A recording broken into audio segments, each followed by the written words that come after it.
ECOMILL 440 standard.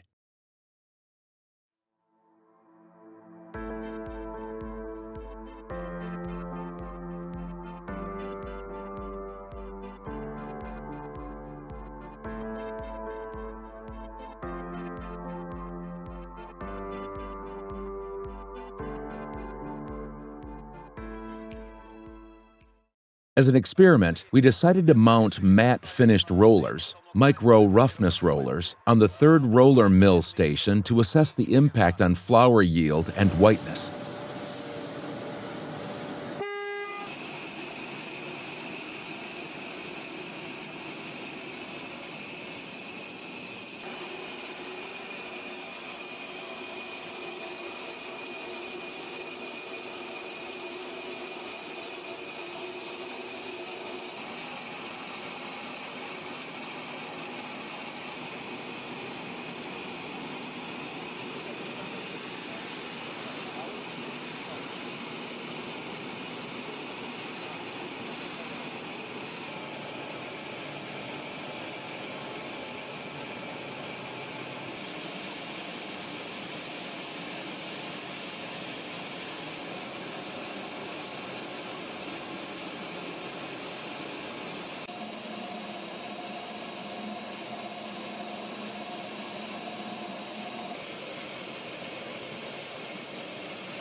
The result of the experiment showed decrease of flour yield and whiteness.